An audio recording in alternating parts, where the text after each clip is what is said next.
que é o critério de divisibilidade de um número? É eu saber qual a regra para entender se um número x é divisível ou não por um número y. Aí eu olho o critério de divisibilidade desse número y. O que ele exige? O que o número y exige do número x para que x seja divisível por y? Tá. Agora vamos botar em exemplos numéricos para ilustrar melhor. Por exemplo, 2. Eu quero entender o critério de divisibilidade do 2. Ele me pede somente que, para ele dividir qualquer que seja o número, que esse número seja par. Então, por exemplo, eu tenho 100. Eu quero saber se o 100 é divisível por 2. Eu vou olhar o critério de divisibilidade do 2. Ele pede, ó, esse cara aí tem que ser par. Eu olho o último algarismo desse número. Se ele for par, então todo número é par. E se todo número é par, ele é divisível por 2.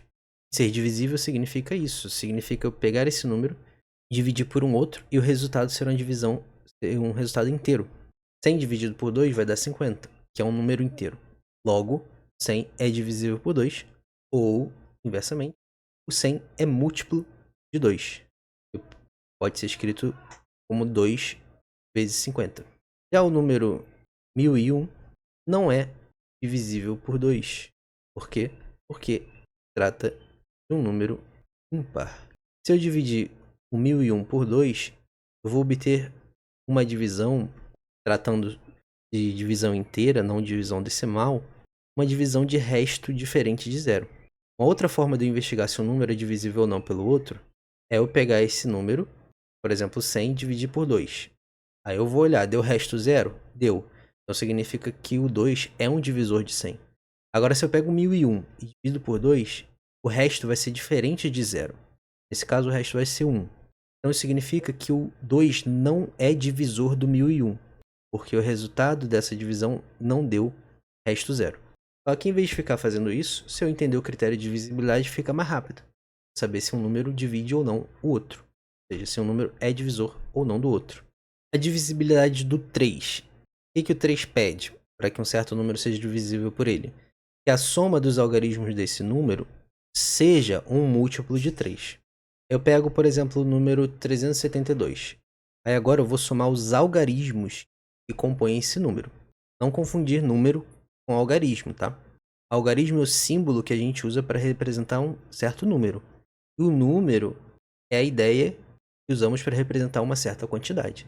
Então, o número 372 é formado por 3 algarismos. O 3, o 7 e o 2. Eu vou somar esses algarismos. 3 mais 7 mais 2.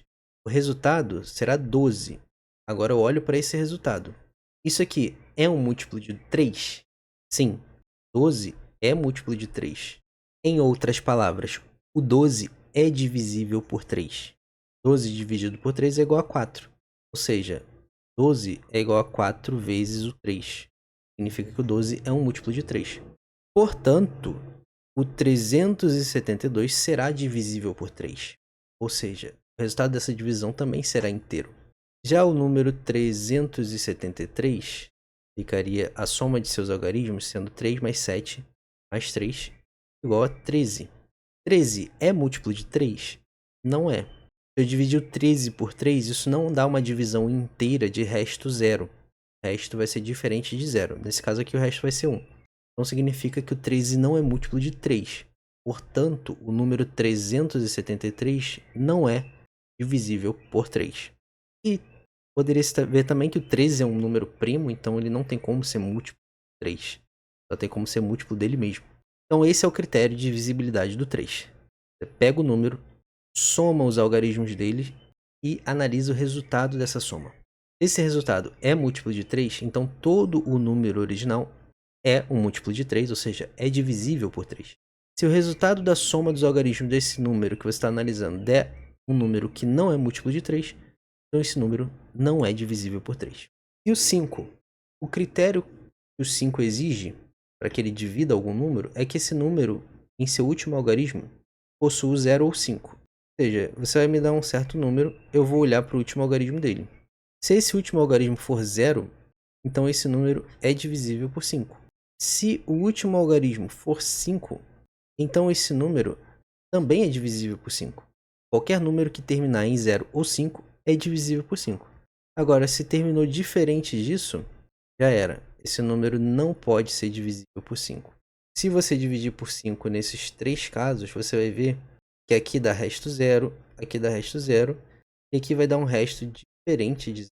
Mais precisamente, aqui vai dar um resto 3. Então, saber esses critérios, principalmente esses 3, há outros, há o do 4, 8, do 7, mas esses 3 aqui são os essenciais. Eles servem para você ganhar agilidade nas suas contas e nas suas interpretações dos problemas.